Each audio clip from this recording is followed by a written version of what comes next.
مجھے بڑی خوشی ہوئی ہے کہ حالات اور وقت کی نزاکت کو دیکھتے ہوئے یہاں کے نوجوانوں نے محسوس کیا کہ ایسے حالات میں ہم نوجوانوں کی کیا ذمہ داری ہوتی ہے، اور ایک مسلمان ہونے کے ناطے ہمیں ان حالات کو کس طرح سے دیکھنا چاہیے، اس کا تجزیہ کس طرح سے کرنا چاہیے، اور ان حالات میں ہمیں کس طرح سے آگے بڑھنا چاہیے، یہ ایک اچھی علامت ہے۔ جو قوم بیدار ہوتی ہے، جو قوم زندہ ہوتی ہے، جو قوم جذبہ اور حوصلہ رکھتی ہے، وہ اپنے مستقبل کے بارے میں خود سوچتی ہے، دوسروں پر اعتماد نہیں کرتی۔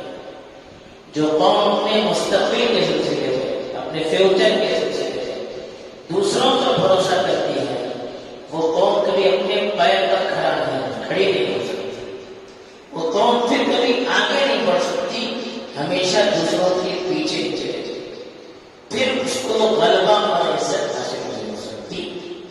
تو ہمیں اپنے مسائل کو اپنی شریعت کی روشنی میں خود سے سوچنا چاہیے، خود سے غور کرتے رہنا چاہیے۔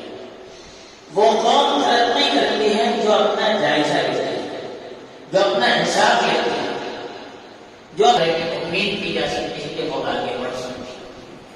اپنی کمزوریوں کو دیکھ کر اس کو چھوڑنا اور اس کی اصلاح کی فکر کرنا ایک ترقی یافتہ قوم کی علامت ہے۔ بہرحال آپ لوگوں نے اس وقت محسوس کیا، اور اس سلسلے میں آپ لوگ یہاں جمع ہو جانان ہے، ان کو بھی آپ نے جمع کرنے کی کوشش کی، ان سے بھی آپ کو سننا ہے، وہ بھی اپنے تجربات آپ کے سامنے بیان کریں گے، یہ بڑی اچھی بات ہے۔ دوسری چیز، ہم مسلمان ہیں تو ہمیں ہر چیز کو شریعت کی روشنی میں دیکھنا چاہیے۔ مسلمان اور حالات کے نازل منظور چیز ہے۔ اللہ کے رسول صلی اللہ علیہ وسلم کی بعثت کے زمانے سے دیکھیے، مکی زندگی سے دیکھیے، آج تک کی تاریخ پڑھیں تو اکثر مسلمان حالات میں گھرے، حالات آئے خود اللہ کے زمانے میں، اللہ تعالیٰ اللہ کے رسول صلی اللہ علیہ وسلم کے زمانے میں اللہ تعالیٰ نے امت پر ایسے ایسے حالات لائے کہ اگر اس تاریخ کو ہم گہرائی سے مطالعہ کریں گے، اس پر ہم گہری نظر رکھیں گے، تو پھر قیامت کے جو حالات آ سکتے ہیں اس سے ہم کبھی مایوس نہیں ہو سکتے۔ حالات کا مقابلہ کرنا حکمت کے ساتھ، تدبر کے ساتھ، سنجیدگی کے ساتھ، یہ زندہ قوم کی علامت ہے۔ حالات کے سامنے گھٹنے ٹیک دینا، مایوس ہو جانا، یہ کمزوروں کی علامت ہے۔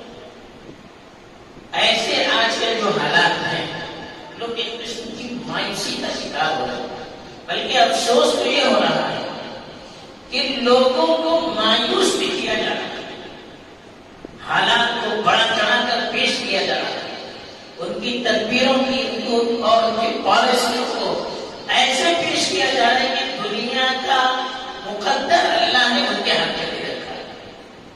حالانکہ ہم مسلمان ہیں، ہمارا یقین ہے کہ دنیا جو چلتی ہے وہ اللہ کے حکم سے چلتی ہے، دنیا کا نظام جو چلتا ہے وہ اللہ کے حکم سے چلتا ہے۔ اللہ تعالیٰ اس دنیا کی ایک ایک چیز کو اپنے پلان کے مطابق چلاتے ہیں، اب کیسے چلانا چاہتے ہیں وہ پوری طرح بتائیں۔ وَمَا اللَّهُ بِغَافِلٍ عَمَّا يَعْمَلُونَ، وہ لوگ جو کر رہے ہیں، جو سازشیں کر رہے ہیں، جو پالیسیاں کر رہے ہیں، اللہ تعالیٰ اس سے غافل نہیں ہے، اللہ کو سب معلوم ہے، لیکن اس کا فیصلہ اپنے وقت پر آتا ہے۔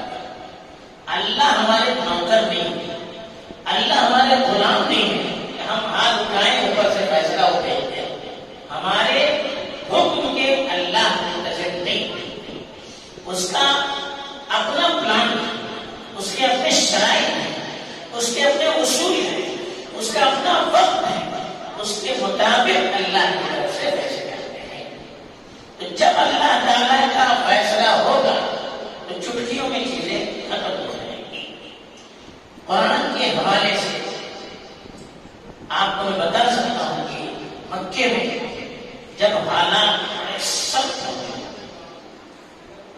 ایسے حالات ہو گئے کہ مسلمانوں کا جینا دوبر ہو گیا، اور جو نئے نئے مسلمان تھے جن کے دل میں بھی ایمان اتنا مضبوط نہیں تھا، ان کے قدم ڈگمگانے لگے۔ وہ اللہ کے رسول صلی اللہ علیہ وسلم کی خدمت میں حاضر ہوتے اور انہوں نے اللہ کے رسول صلی اللہ علیہ وسلم سے حالات کی شکایت کی کہ اللہ کے رسول حالات بڑے سخت، آپ اللہ سے دعا کیجیے کہ عذاب آ رہا ہے۔ اللہ کے رسول صلی اللہ علیہ وسلم کعبے سے ٹیک لگائے ہوئے تھے، سنجیدہ ہو کر بیٹھ گئے اور پھر سختی سے کہا کہ آپ لوگ گھبرا گئے، آپ سے پہلے جو انبیاء آئے تھے ان میں سے بعضوں کو آرے سے چیرا گیا، دو ٹکڑے کیے گئے، بعضوں کو لوہے کی سلب کے گوشت کو نکالا گیا، ایسے اسائی گوشت کو نکالتا ہے، ہڈیاں اور گوشت الگ کرتا ہے، تاکہ ایسے ان کی گوشت نکالے اور آپ لوگ ابھی سے مایوس ہو گئے۔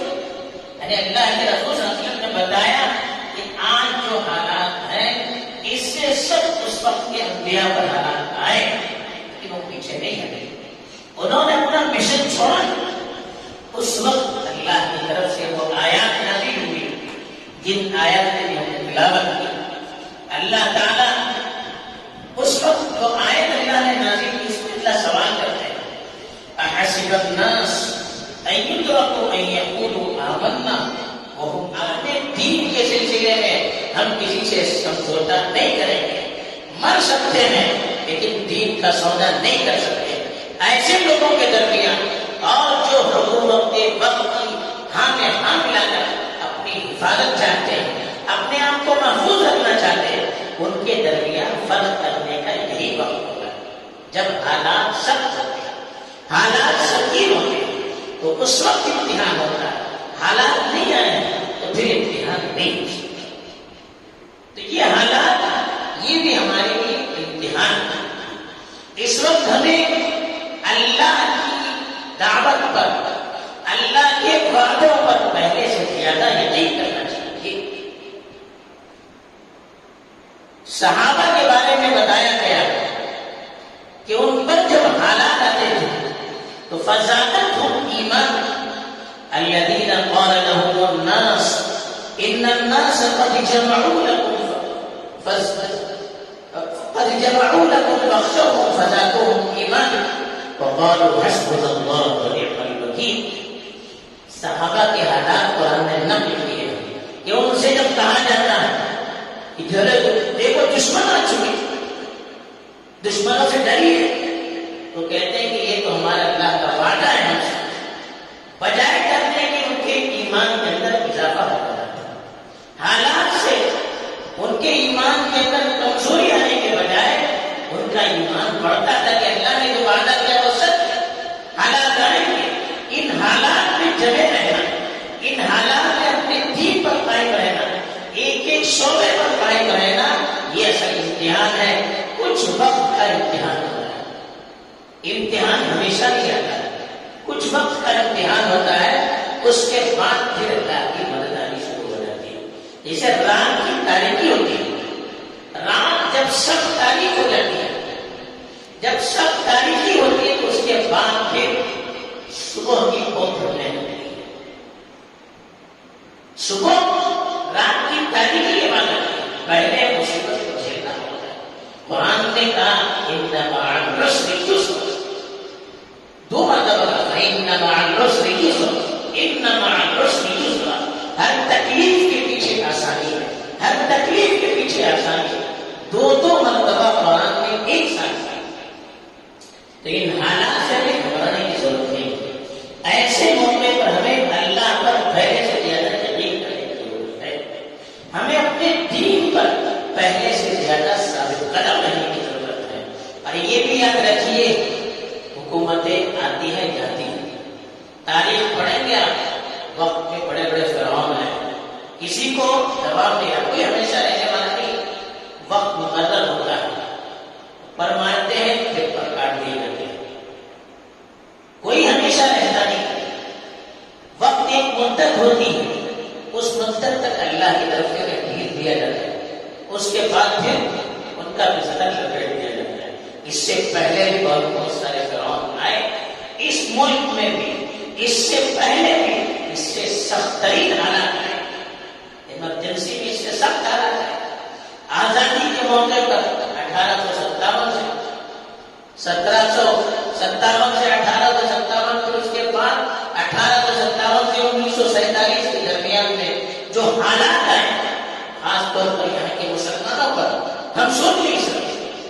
لاکھوں لوگوں کے خون سے زمین رنگین ہو گئی، لیکن کیا مسلمان جھک گئے؟ مسلمان پیچھے ہٹے؟ اس سے ان کی ہمت اور بڑھی. آج اسی لیے تو ہم زندہ ہیں. ورنہ جو حالات مسلمانوں پر آتے ہیں، اگر یہی حالات کسی دوسری قوم پر آتے تو کب کے تاریخ سے مٹ چکی ہوتی. آج تک مسلمان زندہ ہے، مطلب کیا ہے کہ ان کے اندر پاور ہے. یہ زندہ قوم ہے، مردہ قوم نہیں ہے. ان حالات میں امت کی تربیت کی. اگر ان حالات کو ہم اللہ کی آزمائش سمجھیں تو یہی ہماری تربیت کا ذریعہ ہے. ہمیں سمجھنا چاہیے حالات کے سامنے ہاتھ پہ چھوڑ کر بیٹھنے سے کچھ ہوتا نہیں. ہم آگے کیسے بڑھیں؟ حالات جو ہماری اپنی کمزوریاں اس کو بھی تلاش کرنا چاہیے. ظہر الفساد فی البر والبحر بما کسبت ایدی الناس. قرآن نے کہا کہ زمین اور آسمان میں جو فساد آتا ہے، بگاڑ آتا ہے، یہ تمہارے اپنے اعمال کی وجہ سے ہوتا ہے. ہماری کیا کمزوری؟ یہ بھی تو ہمیں دیکھنا چاہیے. ہماری اپنی کمزوریاں ہیں، اس کا ہمیں ان حالات میں جائزہ لینا چاہیے. ہماری نمازوں کا کیا حال ہے؟ ہمارے آپسی معاملات کیا ہیں؟ ہم کاروبار کرتے ہیں، دھوکہ دیتے ہیں. ہم آپس میں ایک دوسرے سے دشمنی کرتے ہیں. ہمارے اخلاق کیا ہیں؟ نوکری کرتے ہیں تو اس میں امانت نہیں، کاروبار کرتے ہیں اس میں امانت نہیں. ایک وقت ہوتا کہ مسلمانوں پر لوگ آنکھ بند کر کے بھروسہ کرتے تھے اور کہتے تھے کہ مسلمان کبھی جھوٹ نہیں بولتا، مسلمان کبھی خیانت نہیں کرتا. لیکن آج سب سے زیادہ جو لوگ بزنس کرنے والے شکایت کرتے ہیں وہ مسلمانوں کی کرتے ہیں. سب سے زیادہ شکایت ہماری ہو رہی ہے. کیوں ہو رہی ہے؟ غیر ہنستے ہماری آپسی دشمنیوں کو دیکھ کر، آپسی چپکلشوں کو دیکھ کر غیر ہنستے ان کے سامنے ہم ایک دوسروں کی دشمنیاں لے کر جاتے ہیں، اپنا راز ان کے پاس لے جا کر کرتے ہیں. کیسے ہم ترقی کریں گے؟ کیسے ہماری اصلاح ہوگی؟ ہنستے ہیں. کوئی چیز ہماری محفوظ نہیں رہ سکتی. کیسے ہماری ترقی ہوگی؟ ہم شراب کباب میں مست، بے حیائی ہمارے اندر، لوٹ پاٹ ہمارے اندر، ایک دوسرے کی دشمنی ہمارے اندر، ایک دوسروں پر حملے ہم کریں اور پھر ہم اللہ کی مدد کا انتظار کریں. یہ تو مذاق ہو جائے گا. ایک قسم کا مذاق ہے کہ ہم اللہ کی رحمت سے دور کر رہے ہیں اپنے آپ کو، اللہ کے غضب کو دعوت دے رہے ہیں اور پھر اللہ کی مدد کا انتظار کر رہے ہیں. یہ دھوکہ ہے. پہلے ہمیں اپنے گریبان میں ہو کر جھانک کر دیکھنا چاہیے کہ ہم اللہ کی مدد کے کتنے مستحق ہیں. ایک وقت ہوتا ہے کہ مسلمانوں کے معاملات دیکھ کر لوگ متاثر ہوتے تھے، مسلمانوں کا کیریکٹر دیکھ کر لوگ متاثر ہوتے تھے اور کہتے تھے دیکھیے یہ مسلمان، یہ مسلمان. انگلیوں سے کہتے تھے، اشارہ کرتے. جو آدمیوں میں ایک مسلمان ہوتا اس کے اخلاق کو دیکھ کر، اس کا کیریکٹر دیکھ کر لوگ پہچان جاتے تھے کہ یہ مسلمان، یہ مسلمان، یہ مسلمان. آج اوپر سے پانی ڈال دیا جائے ٹنکی کے بھرے کی نہیں. پہلے ٹنکی کی اس کے اندر جو سوراخ ہے اس کو پہلے کاٹنا چاہیے، اس کو بند کرنا چاہیے، پھر پانی ڈال کے پھر سے کچھ کر سکتے ہیں. پہلے اس میں سوراخ ہو ہم کچھ نہیں کر سکتے. ہم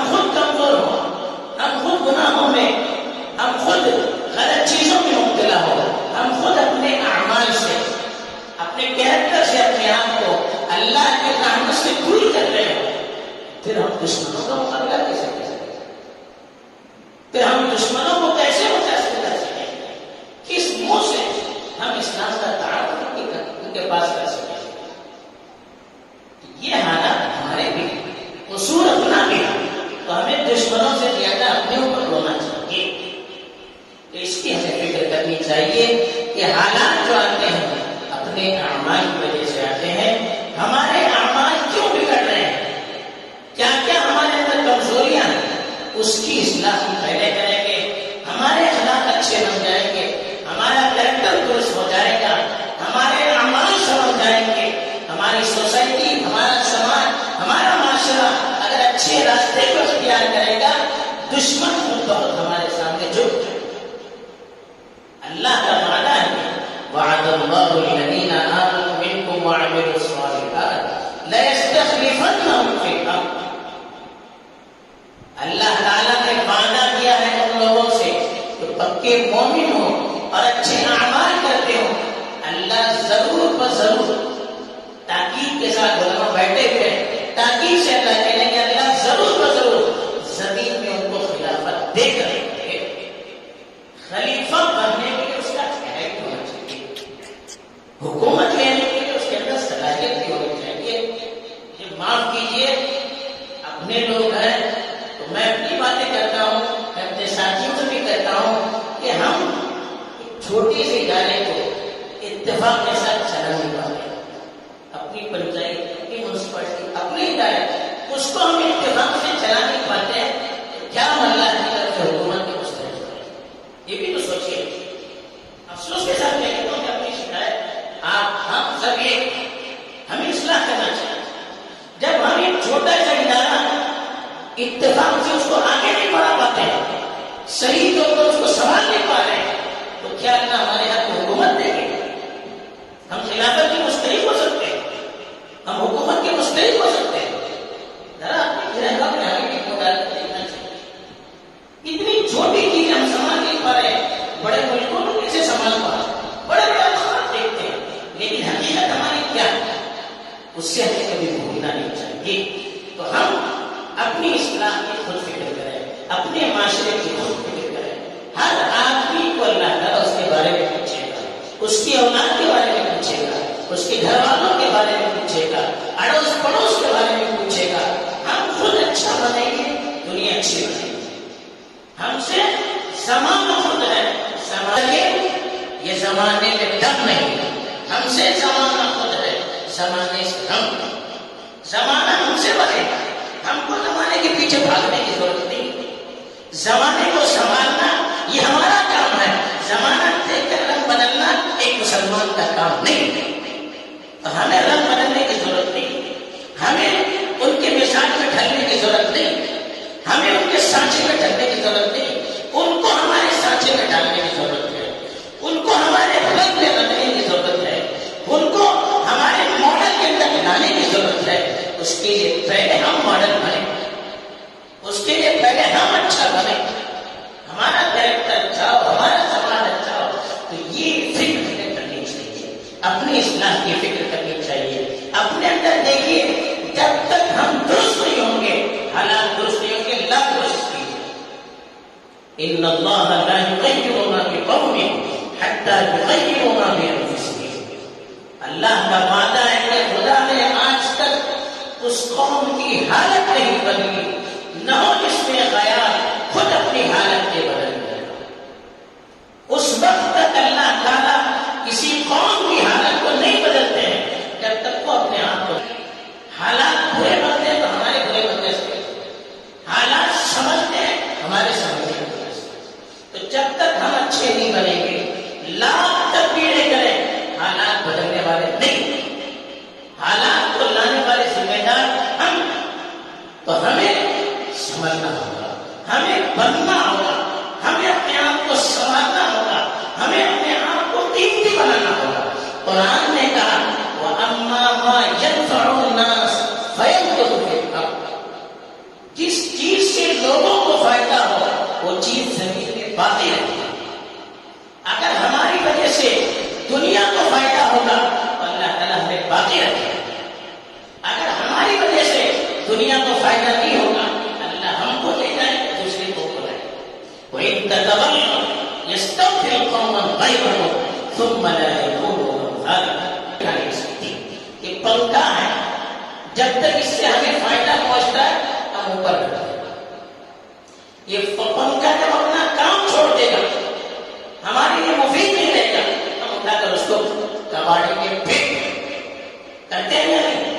تو ہم مسلمانوں کے لیے ہم مفید رہیں گے، دنیا کے لیے مفید ہوں گے، تب ہمارا وجود باقی رہے گا.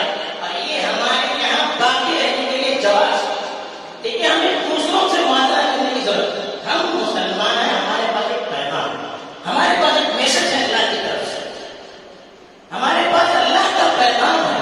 ہم دوسروں کو دینے آئے، دوسروں سے لینے نہیں. وہ غلط کرے تو ہم بھی غلط کریں نہیں، وہ غلط رائے اختیار کرے ہم بھی غلط رائے اختیار کریں نہیں. ہم ان کو دیکھ کر سنبھلنے والے نہیں، ہم ان کو سنبھالنے والے. وہ غلط کریں کہ ان کے پاس پیغام نہیں، کوئی میسج نہیں، انبیاء کا پیغام ان کے پاس نہیں. اگر ہم بھی ان کی طرح سے بڑھیں گے تو پھر ہمارے یہاں دنیا میں باقی رہنے کے لیے کوئی جواب نہیں رہے گا. وہ غلط کریں کہ ہم کو اچھا کرنا ہے، وہ الٹا کریں کہ ہم کو سیدھا کرنا ہے. یہ اصل پیغام ہے. قرآن نے کہا کہ ادفع باللتی ہی احسن. آپ سامنے والوں کا جواب دیجیے اچھے طریقے. وہ گالی دے آپ پھول بانٹیے، وہ گالی دے آپ پیار بانٹیے، آپ محبت بانٹیے، صحیح پیغام کو پہنچائیے ان کی غلط فہمیوں کو دور کیجیے. ادفع باللتی ہی احسن. آپ بہتر سے بہترین طریقے پر اپنا جواب دیجیے. فَإِذَا الَّذِي بَيْنَكَ وَبَيْنَهُ عَدَاوَةٌ كَأَنَّهُ وَلِيٌّ حَمِيمٌ. اس کا نتیجہ یہ ہوگا کہ آپ کا دشمن آپ کا جگری دوست بن جائے گا. یہ قرآن کا بات ہے. ہمیں اچھا پیغام ان تک پہنچانا چاہیے، اچھی طرح سے ان سے پیش آنا چاہیے. اللہ کے رسول صلی اللہ علیہ وسلم نے کہا کہ لَيْسَ الْوَاصِلُ بِالْمُكَافِئِ. برابری کا معاملہ کرنے والا وہ جوڑنے والا نہیں ہوتا. نیک آدمی ہم سے اچھا سلوک کرنا ہے، ہم بھی اس سے اچھا سلوک کرنا ہے. کہا کہ یہ رشتہ جوڑنے والا نہیں، سماج کو جوڑنے والا نہیں، ملک کو جوڑنے والا نہیں. اصل جوڑنے والا وہ ہے سامنے والا ہم سے تعلقات توڑ رہا ہے، ہم اس کو جوڑ رہے ہیں. سامنے والا ہم سے غلط سلوک کر رہا ہے، ہم اس سے اچھا سلوک کر رہے ہیں. سامنے والا ہم کو گالی دے رہا ہے، ہم ان کی تعریف کر رہے ہیں. سامنے والا ہم پر تھوک رہا ہے، ہم اس کو پانی دے رہے ہیں. یہ اصل جوڑنے والا ہے. یہ اصل شخص ہے جس کی وجہ سے خاندان بھی جوڑتا ہے، جس کی وجہ سے سماج بھی جوڑتا ہے. دونوں طرف سے آگ جلائی جائے گی، ملک برباد ہو جائے گا. کوئی آگ جلا رہا ہے تو دوسرے کو پانی ڈالنے والے چاہیے. آگ کو بجھانے کے لیے پانی ڈالنے کی ضرورت ہوگی. آگ کو بجھانے کے لیے آگ جلائیں گے تو ہم بھی آگ جلائیں گے. جیسے وہ آگ جلا رہے ہیں تو ملک پورا برباد ہو جائے گا. وہ آگ جلا رہے ہیں تو ہم پانی ڈالیں گے. پانی کیا ہے؟ یہ ہے اچھے اخلاق. پانی کیا ہے؟ سچا پیغام. پانی کیا ہے؟ اچھا کیریکٹر ہمارا، اچھے ہمارا. یہ پانی اس کے ذریعے سے محبت، نرمی اور اپنے دین پر پختگی. نرمی کا یہ مطلب نہیں کہ سامنے والے کے سامنے جھک جائے، یہ نرمی نہیں. اپنے پیغام پر مضبوطی سے رہنا. اپنی کسی چیز کو ہم چھوڑ دیں گے تو سمجھ جائیے کہ ہم ہماری قیامت ہے. لیکن ہم اپنا صحیح پیغام عملاً ایسے اللهم اهدنا واهد بنا واهد الناس جميعا. اللهم اجعلنا سببا لمن اهتدى. اللهم انا نسالك من خير ما سالك منه نبيك محمد صلى الله عليه وسلم، ونعوذ بك من شر ما استعاذك منه نبيك محمد صلى الله عليه وسلم، فانت المستعان وعليك